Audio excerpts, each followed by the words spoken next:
घुसपैठिए मेरे देश की बहन बेटियों को निशाना बना रहे हैं। जिस पेन से स्याही हुई थी ना, उसमें स्याही जो थी ना, वो हिंदू मुसलमान की नफरत की खून की स्याही इन लोगों ने भरी थी। और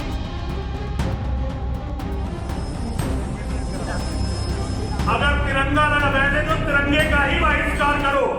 इस देश के मुसलमानों को देशद्रोही का सर्टिफिकेट बांटती हुई जो भक्त जमात है, जो नफरती जमात है, अब वो एक्सपोज होना शुरू हो चुकी है।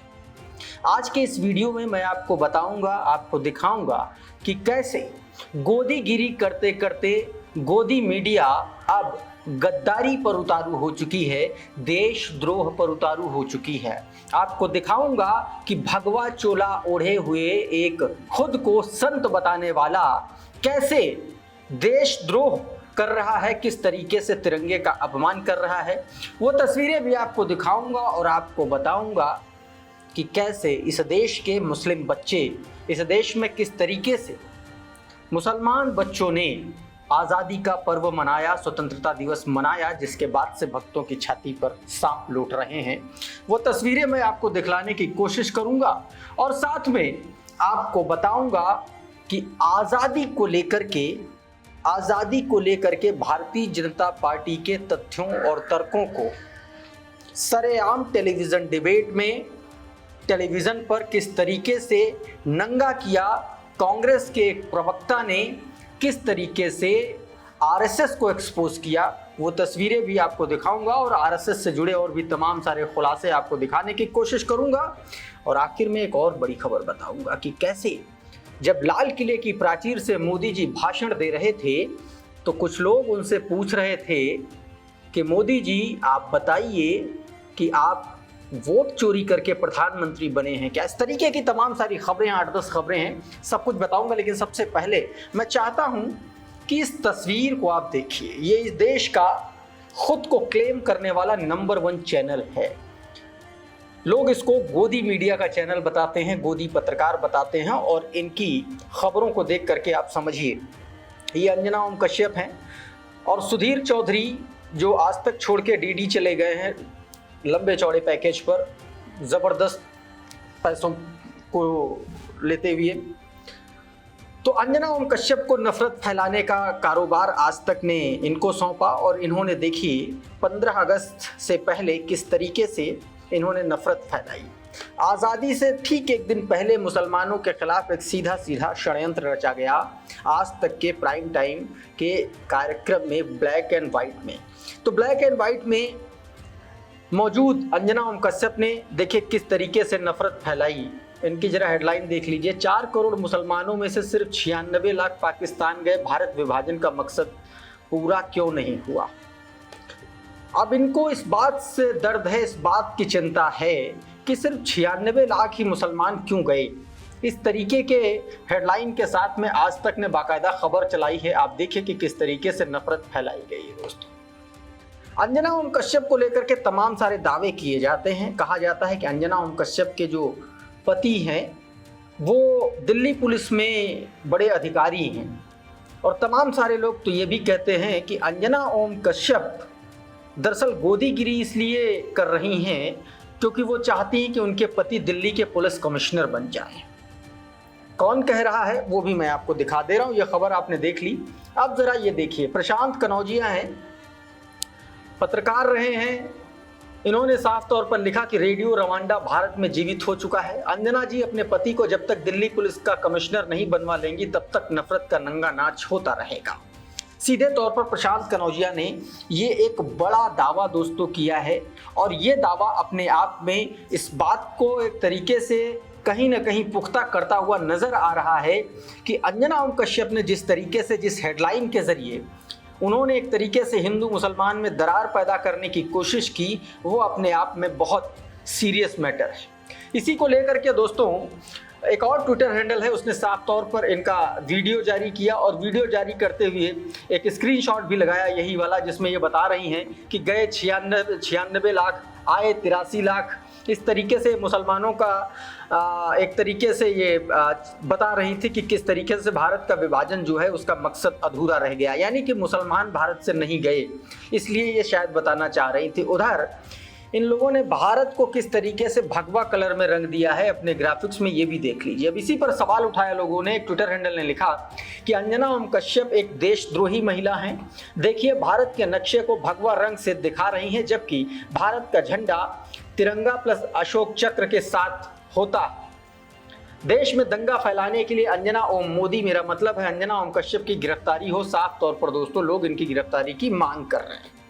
तो दोस्तों एक तरफ इस तरीके की चीजें चल रही हैं और दूसरी तरफ एक तस्वीर मैं आपको दिखाना चाहता हूं और उसके बाद मैं आपको एक नफरती से भी मिलवाऊंगा। अब ये तस्वीर देखिए दोस्तों, ये 15 अगस्त की तस्वीर है।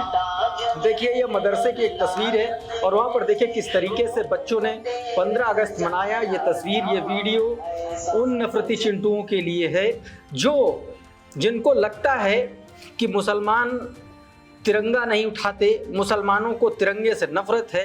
उन जैसे नफरती चिंटुओं के लिए, उन जैसे लोगों के लिए ये तस्वीरें, ये वीडियो उनके लिए है कि देखिए ये कहीं ज़्यादा, आपसे कहीं ज़्यादा देशभक्त है मुसलमान इस देश का। इन तस्वीरों में कम से कम साफ नज़र आता। अश्विनी यादव ने ये तस्वीरें जारी की, ये वीडियो जारी किया और ट्वीट किया बाकायदा और लिखा, हाँ तो इनसे देशभक्ति का सर्टिफिकेट मांगने कौन आएगा पहले? अंग्रेज के दलालों के समर्थकों देख लो, जिसको तुम रोज ट्रोल करते हो, उनका देश प्रेम कैसा है। साफ तौर पर लोग अब इन तस्वीरों को लेकर के लिख रहे हैं। उधर जो नफरती चिंटू, जो भगवा चिंटू मुसलमानों को गद्दार बताते हैं, अब दरअसल वही गद्दारी और देशद्रोह पर उतारू हो चुके हैं। ये तथाकथित संत जो अपनी तस्वीरों में आप देख रहे हैं, ये किस तरीके से तिरंगे का अपमान कर रहा है, भारत की आज़ादी का अपमान कर रहा है, ये आपको इस वीडियो में देखना चाहिए। वीडियो पहले पूरा देखिए आप। अगर तिरंगा लगा बैठे तो तिरंगे का ही बहिष्कार करो, क्योंकि इस तिरंगे ने तुम्हें बर्बाद कर दिया है। हर हिंदू के घर पर हमेशा भगवा ध्वज होना चाहिए।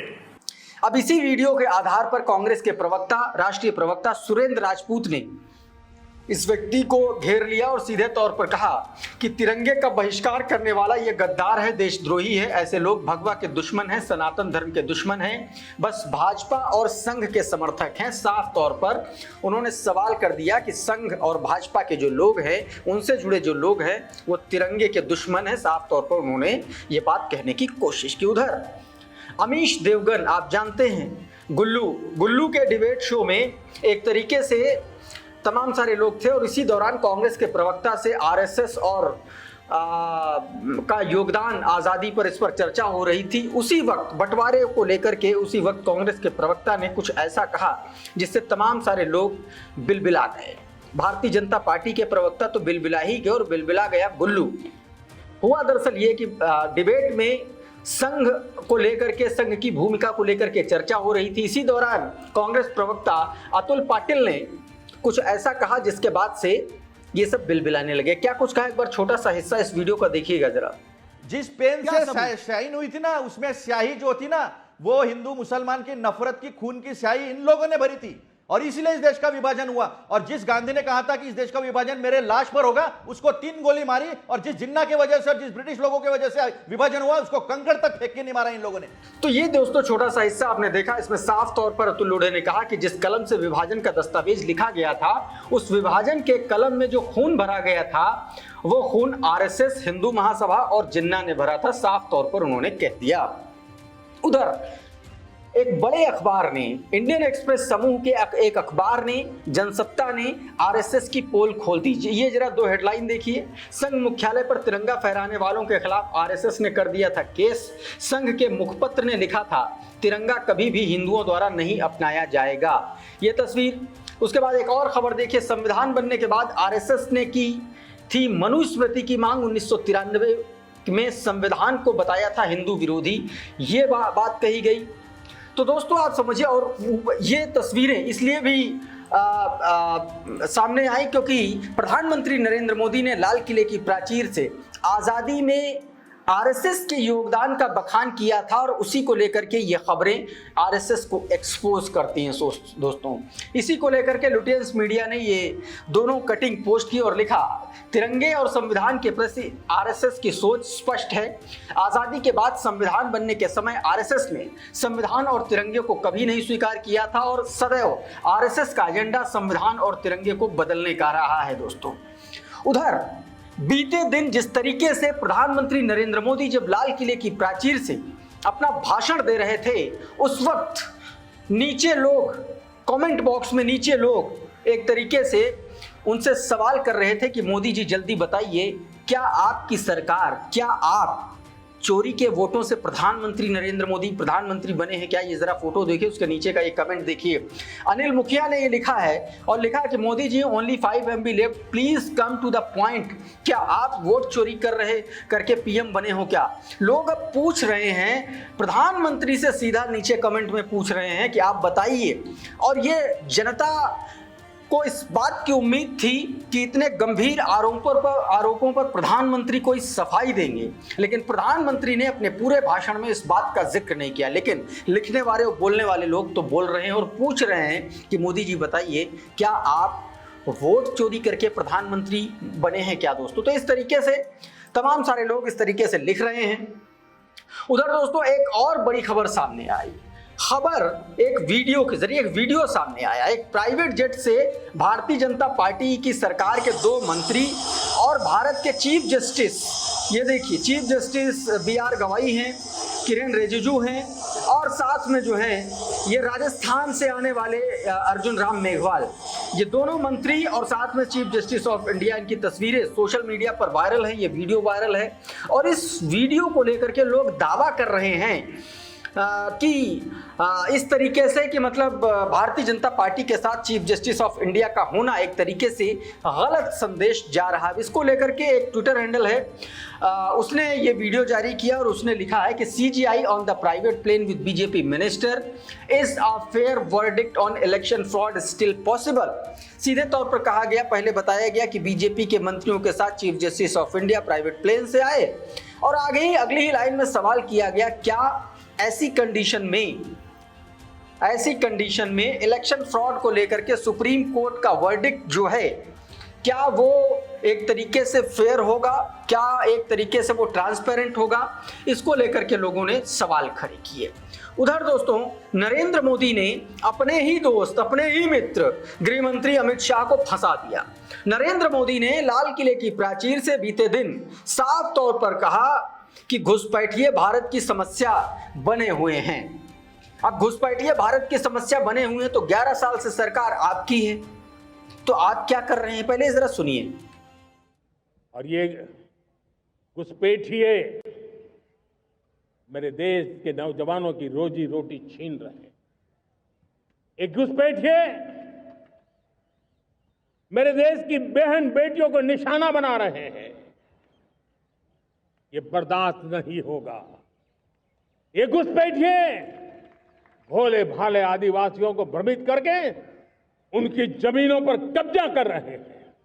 तो मोदी जी ने ये कहा।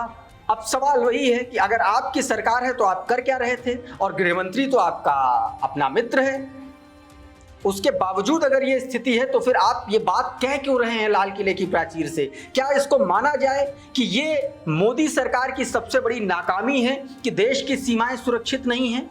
ये अपने आप में दोस्तों बड़ा सवाल है। तो दोस्तों इस तरीके से तमाम सारे मुद्दों पर भारतीय जनता पार्टी घिरी हुई नजर आ रही है। इस वीडियो में फिलहाल इतना ही। बहुत बहुत शुक्रिया, बहुत बहुत धन्यवाद। आप जुड़े रहिए द कॉन्फ्लिक्ट लेंस के साथ। नमस्कार।